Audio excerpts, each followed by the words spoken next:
இலகு வழியில் இங்கிலீஷ். அனைவரும் வாய் விட்டு ஈஸியா சரளமா இங்கிலீஷ் சட்டென பேசுட ஒரே ஒரு வழி பயிற்சி தாங்க. நாம் அன்றாடம் பேசிடும் வாக்கியங்கள் தினம் 10 பார்த்துடலாம். வீடியோ பார்வையிடும் அனைவரும் வாய் விட்டு சொல்லி பாருங்க. கூச்சப்படாதீங்க. தவறாம கமெண்ட் பண்ணுங்க. எனக்கு தெரிஞ்சது தானே அப்படின்னு அலட்சியம் பண்ணாதீங்க. மேலும் இதே மாதிரியான வீடியோக்களை பார்வையிட சேனலை சப்ஸ்கிரைப் பண்ணுங்க. நண்பர்களுக்கு ஷேர் பண்ணுங்க. அப்போதான் உங்களை சுற்றிலும் ஆங்கிலம் பேசக்கூடியவர்களை நீங்களே உருவாக்கிட முடியும். இலகுவா பயிற்சி பண்ணிடலாம். Come on, let's start the practice. நீங்க கூட தரல. நாங்க எதிர்பார்க்கறத எங்களுக்கு ரொம்ப பிடிச்சவங்க கூட தராட்டி எப்படி சொல்வோம்? நீங்க கூட தரல அப்படின்னு. அதை எப்படி ஆங்கிலத்துல சொல்லலாம்? You didn't even offer. You didn't even offer. இங்கு நான் கூட கொடுக்கல, நான் கூட தரலன்றதை விட நான் கூட கொடுக்கல. ஏன் எனக்கு ரொம்ப பாசம் ஒரு ஆள், ஆனா நான் கூட கொடுக்கல, நாங்க கூட கொடுக்கல, அவள் கூட தரல அப்படின்னு எப்படி சொல்லலாம்? இந்த யூ உள்ள இடத்துல நாங்க வேற வேற ப்ரொனவுன்ஸ் மாத்தி யூஸ் பண்ணினோம்னா அப்படி சொல்லலாம்.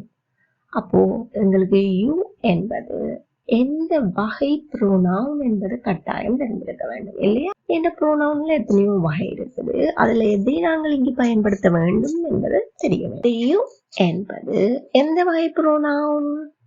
எழுவாயாக இருக்கின்றது. அப்போ எழுவாயாக பயன்படுத்தக்கூடிய ப்ரோனவுன்ஸ். அதை எப்படி ஆங்கிலத்தில் சொல்வோம்? Subject pronoun. அப்போ நான், என்னால் இவற்றை எப்படி சொல்லலாம்? ஐ. நாங்கள், எங்களால் எப்படி சொல்வோம்? we. நீ, உன்னால் அல்லது நீங்கள், உங்களால் எப்படி சொல்வோம்? you. அவன், அவனால். he. அவள், அவளால். she. அது, அதனால். it. அவர்கள், அவர்களால். they. இப்போ சொல்லி பார்க்கலாம். நான் கூட கொடுக்கல. I didn't even offer. நாங்க கூட கொடுக்கல. We didn't even offer. அவன் கூட கொடுக்கல. He didn't even offer. அவள் கூட கொடுக்கல. She didn't even offer. அவன் திரும்பி வரும்போது அவனிடம் கேள். அப்போ இங்கே எதை நாங்கள் முன்னால சொல்லணும்? அவனிடம் கேள். Ask him when he comes back. Ask him when he comes back. இங்கு 2 வகையான pronouns, அதாவது பிரதி பெயர்ச்சொற்கள் பயன்படுத்தியுள்ளோம். Ask him, அவனை கேள் அல்லது அவனிடம் கேள். அப்போ வினை சொல் என்ன? Ask. யாரை? அவனை. அவனை என்பது செயற்படு பொருளாக உள்ளது. யாரை, எதை என்று வினவும் போது தருவதுதான் செயற்படு பொருள். இது தொடர்பான வீடியோ ஏற்கனவே பதிவிட்டுள்ளேன். அதன் லிங்க் டிஸ்கிரிப்ஷன்ல கொடுக்கிறேன், பார்வையிடுங்கள். அப்போ him என்பது ஆப்ஜெக்டிவ் ப்ரோனவுன், செயற்படு பொருளாக பயன்படுத்தக்கூடிய ப்ரோனவுன். அதே போல வேறு என்னென்ன ஆங்கிலத்தில் உண்டு என்று பார்க்கலாம். அதோடு அவற்றினுடைய தமிழ் அர்த்தங்கள் எவ்வாறு வரலாம் என்றும் பார்ப்போம். எனக்கு, என்னை. மீ. எங்களுக்கு, எங்களை. அஸ். உனக்கு, உன்னை. உங்களுக்கு, உங்களை. யூ. அவனுக்கு, அவனை. ஹிம். அவளுக்கு, அவளை. ஹர். அதற்கு, அதை. இதற்கு, இதை. இட். அவர்களுக்கு, அவர்களை. them. அப்போ இது நாங்க இப்படி சொல்லி பார்ப்போம். அவர்கள் வரும்போது அவர்களிடம் கேள். அவர்களிடம் கேள். ask them.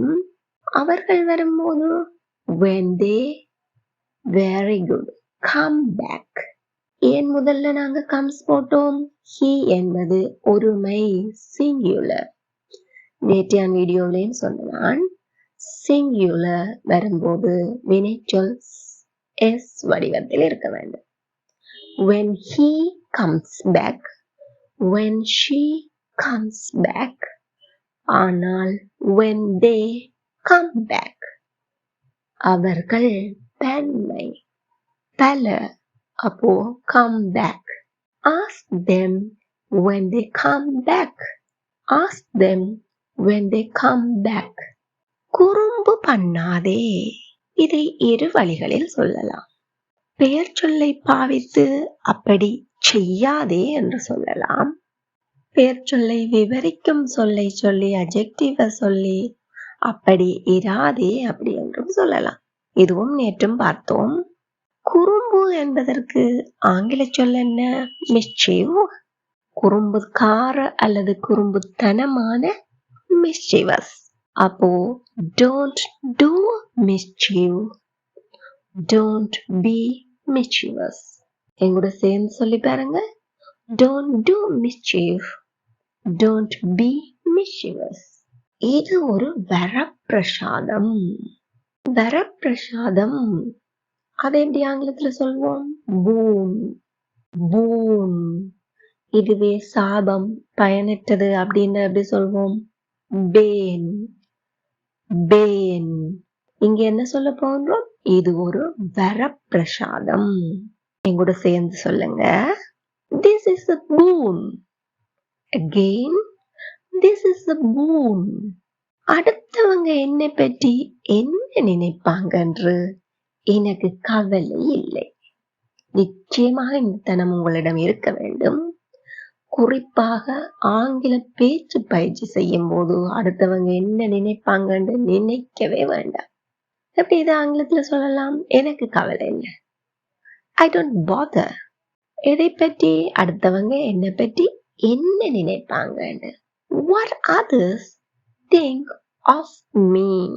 I don't bother what others think of me. இங்கும் அதே மாதிரி தான் இரண்டு வகையான pronouns யூஸ் பண்ணி இருக்கிறோம். ஒன்று I subjective pronoun, me objective pronoun.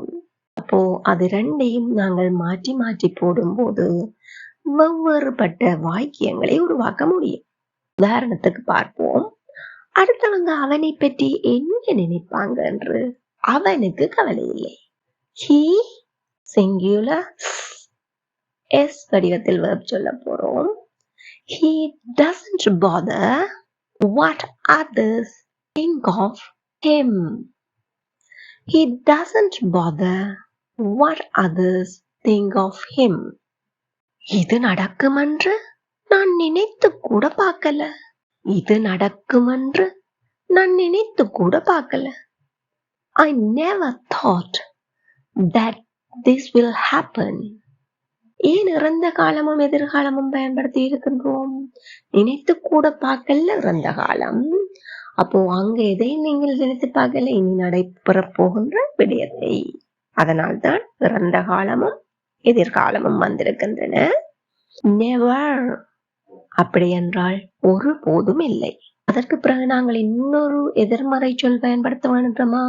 Not அப்படின்னு இல்லை. அதனால்தான் I never thought.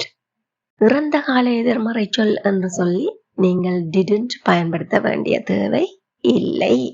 இதே போலத்தான் never, none, no one, nothing, nowhere இது போன்ற சொற்களுடன் இன்னொரு நெகட்டிவ் நீங்கள் போட வேண்டிய தேவை இல்லை.